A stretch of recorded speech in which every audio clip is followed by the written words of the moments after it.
tofu is originally coming from China. Basically that they put soy milk and they put the coagulant to make the tofu.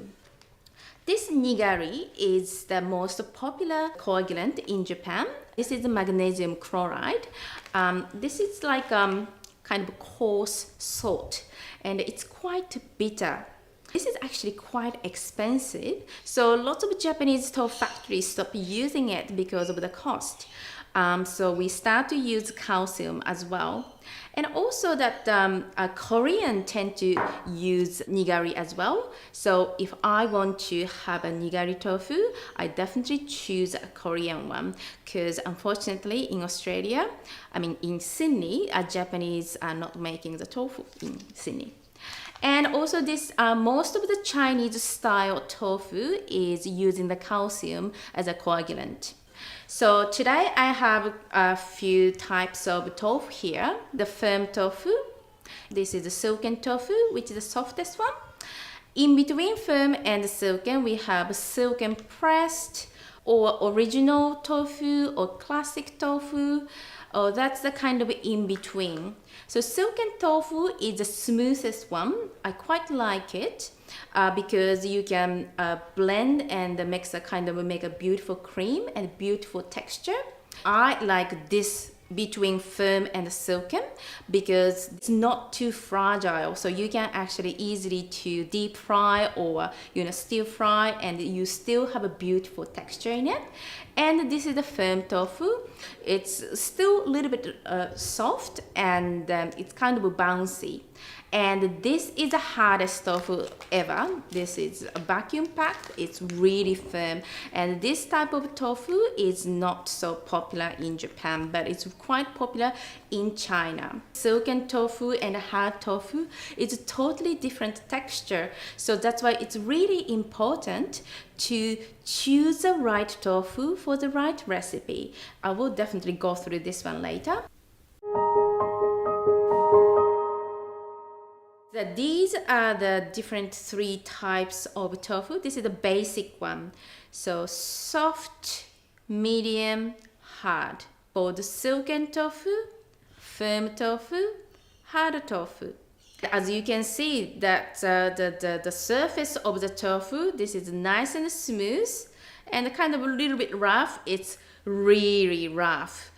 Obviously, this one is the softest and the water content is the highest, and this is the water content the medium amount, and this contains least water.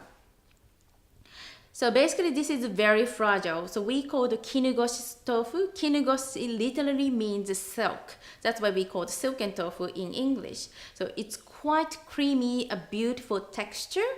So I use this one for the dessert and make a beautiful puree because it's a cream to be kind of runny. It's okay. In Japan, we eat as it is quite often with ginger, shallot, and some soy sauce, and also salad. And also we tend to put in a soup as well. And to cut this silken tofu, we actually don't cut on a chopping board. We actually have to cut on our palm, because what happens is that if you cut it in here to make a cube and move to somewhere, by the time you move to the pot or the plate, it's already crushed. It's quite fragile. So what we do here is we just lift in here and cut. The medium tofu, you can actually still you can eat as it is. You can grill it and it's perfect for the stir fry and deep fry, and you can actually blend and make a puree as well. I actually use this one for the kind of mayonnaise. You want to have a good consistency, you can use it. And this lastly, this is a hard tofu. This is really hard. You can actually drop it and it's not going to break it as well. So if I drop here, it's not going to break, but I won't do that. So this is the hardest, and this is definitely not good for the puree, because when you try to puree, it's just become a crumble. So when you put these two in a food processor, it's become a puree, but when you put this one in a food processor, it's just become a crumble.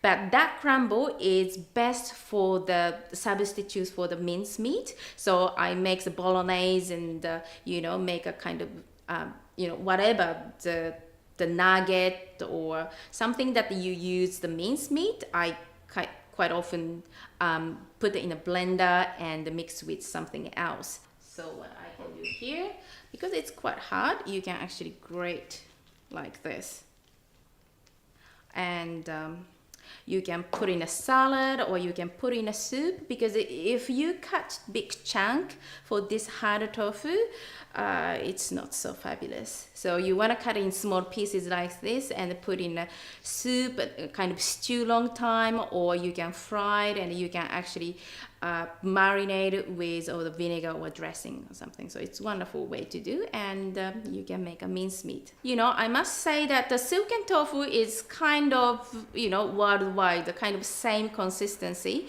but firm tofu can be really firm or a little bit firm, and the hard tofu can be it's not that hard or hard rock hard. So those texture actually vary brand to brand or country to country. So I guess that you just need to find your favorite product to kind of adjust.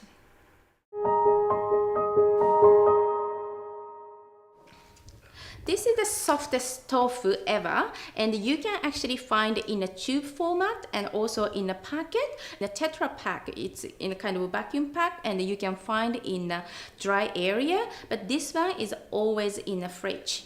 I just want to show you that how to cut this silken tofu. That is always in a line, cut open. So, people tend to cut from here and they make a kind of squeeze and they make an ugly thing. No, you want to keep the beautiful round shape. So we can cut from here.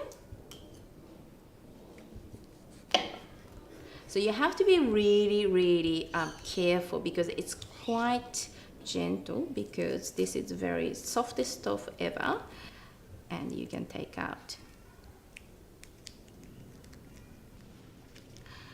So like this, and I will talk about how to get rid of the water later. So if you want to get rid of the water and straight away, you can do that, or you can just leave naturally and slice. You can just slice like this. It's beautiful round shape. So you want to cut very carefully to keep the beautiful round shape.